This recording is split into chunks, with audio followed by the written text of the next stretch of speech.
Hello friends, welcome to சுவை தேடி.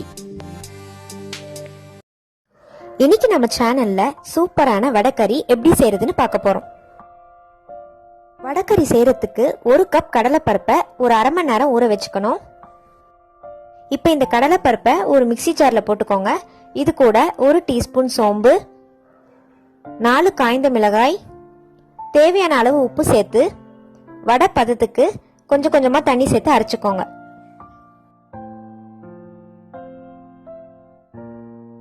இந்த பதத்துக்கு அரைச்சுக்கோங்க. இதை இப்போ வடை மாதிரி தட்டி நம்ம பொரிச்சுக்கலாம்.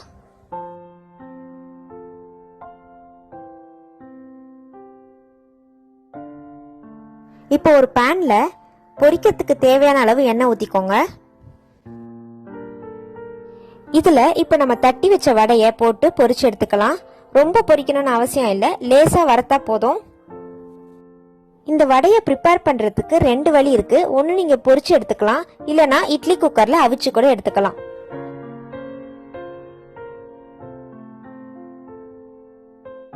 இப்ப இத திருப்பி விட்டுடலாம்.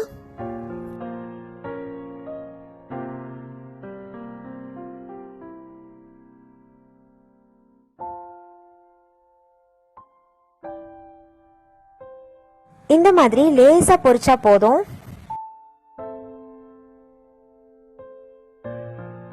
இப்ப நம்ம பொரிச்சு எடுத்த வடைய இந்த மாதிரி சின்ன சின்ன துண்டுகளா உடைச்சு வச்சுக்கோங்க. இப்ப வேற ஒரு பேன்ல ஒரு 2ல இருந்து 3 டேபிள் ஸ்பூன் அளவு எண்ணெய் ஊத்திக்கோங்க.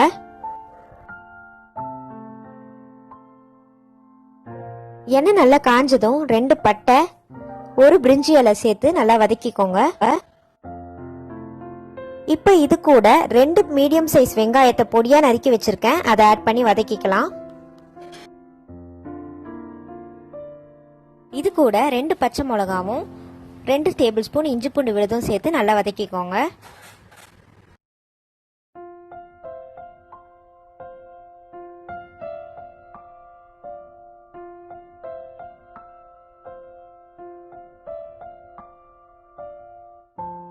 இது கூட 1 டீஸ்பூன் கரம் மசாலா,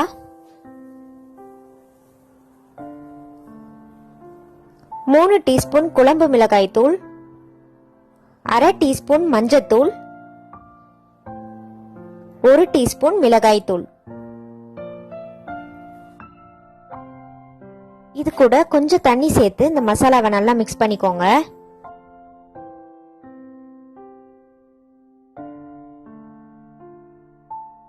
ரெண்டு மீடியம் சைஸ் தக்காளி பொடியா நறுக்கி வச்சிருக்கேன், அதையும் ஆட் பண்ணி நல்லா வதக்கிக்கலாம்.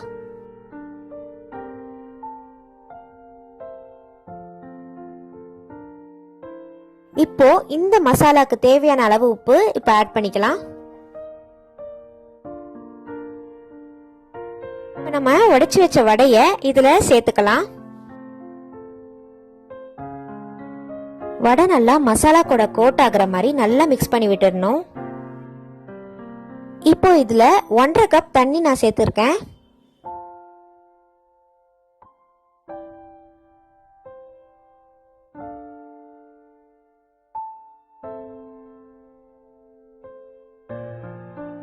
இப்போ இது நல்லா கொதிக்க விடணும்.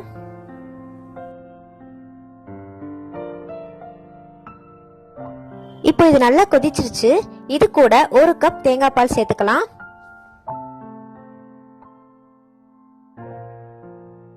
தேங்காய் பால் சேர்த்ததுக்கு அப்புறம் ஒரு 5 நிமிஷம் கொதிக்க விட்டுருங்க.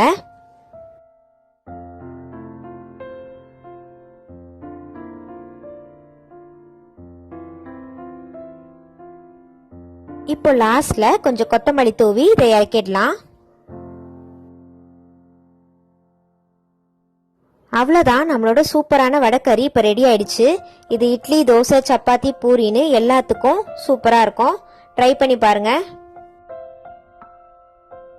இந்த ரெசிபி உங்களுக்கு பிடிச்சிருந்ததுன்னா லைக் பண்ணுங்க, ஷேர் பண்ணுங்க, சப்ஸ்கிரைப் பண்ணுங்க, கூடயே பெல் ஐகானையும் பிரஸ் பண்ணுங்க. தேங்க்யூ.